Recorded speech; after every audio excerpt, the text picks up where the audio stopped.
ध्यान। मैं एक वैदिक धर्मी सनातनी हूँ, पर आज इसे बात करने की इच्छा हुई, जहाँ तक मेरी समझ है। तो देखो, कहते हैं कि धर्म कि हर संप्रदाय से क्या शिक्षा ग्रहण कर सकते हैं हम जीवन उन्नति के लिए, जीवन के में रहते हुए, इस विषय में चर्चा करेंगे आज हम। शिक्षा ले लेनी चाहिए, समझ ले लेनी चाहिए। समझ यही है कि उनकी समझ में क्या सही है, और कहते हैं कि हमें ईश्वर से दूर नहीं भागना। जब से मैंने ईश्वर को दूर भागना, जीसस गॉड से दूर भागना दूर कर दिया, तब से मैं अपने दुखों से दूर हो गया। क्योंकि देखो, जब मैंने अपनी गलती को वह भी समझते हैं कि पीड़ा क्या होती है।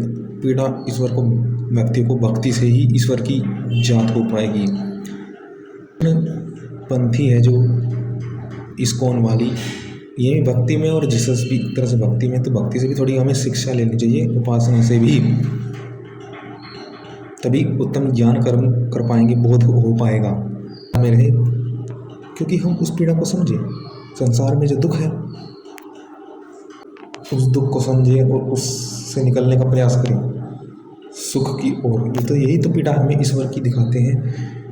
ईश्वर इसको जानते हो, तुम नहीं जानते कि हम में और उनमें कितना अंतर है, हम कितने दुख में हैं, हम कितने पाप करते हैं, तभी तो पाप से निकल पाएंगे। तो इसलिए कहते हैं, और हमें उनके लिए अच्छा नहीं होना, क्योंकि हमारे लिए वे पहले ही अच्छे हैं।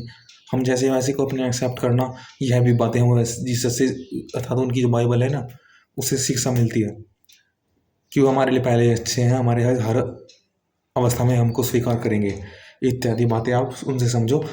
अगर इस कौन को आप कहते हैं, जिस समय प्रभुपाद जी गए उस समय जीसस रिवॉल्यूशन चल रही थी, तो उनको थोड़ा प्रभावित कह सकते हैं, पर हमें कोई आपको परेशानी नहीं होनी चाहिए, इसका आप कोई कष्ट, आप शिक्षा ले लीजिए। जो बात है, जीसस रिवॉल्यूशन एक मूवी है, वहाँ भी देख सकते हैं।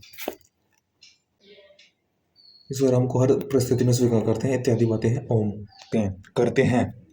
प्रकृति से हमारा कार्य है ग्रहण करना, तो प्रकृति हमारा अहित नहीं कर सकती। जो भी हम करते हैं जीवन में होता है, वह प्रकृति से हम ही करते हैं, अपने भय के कारण, अपने उत्साह के कारण, अपने लालच के कारण, मोह क्रोधवश इत्यादि वश कुछ अच्छा चाहते हैं, कभी अपना अहित कर लेते हैं।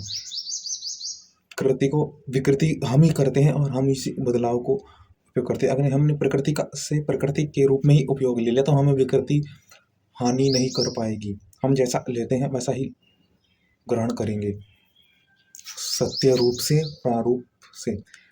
जिस प्रकार, जैसे कि ज्ञान कर्म उपासना, प्रथम उपासना से बोध होगा, ज्ञान से वह प्रकट होगा उसका स्वरूप, और कर्म से हम उसको अपने अनुरूप कर पाएंगे।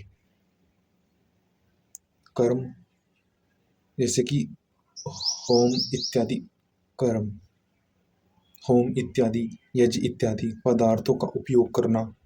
पदार्थों को प्रकट आप करोगे कि देखो ये बोध हुआ, अब कुछ ऐसे ऐसे है, उसका वास्तविक स्वरूप ज्ञान आपको ऐसे हो गया, अब उसको उपयोग में लाना वास्तविक कर्म हुआ। आपके श्रेष्ठ कर्म कल्याण हेतु उपयोग आ पाए, यही वास्तविक में कर्म होता है।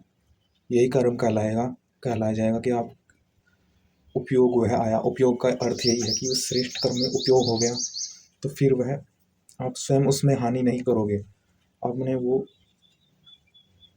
उस योग के लिए ग्रहण कर लिया। अगर आप पदार्थ से योग के रूप में जुड़े, तो आप उस योग के लिए आपने वह ग्रहण कर लिया। अब आपको चिंता की आवश्यकता नहीं, क्योंकि आपके साथ उसी भाव से फिर श्रेष्ठ कार्य होगा, उस भाव से ही आपके साथ अच्छा होगा जीवन में।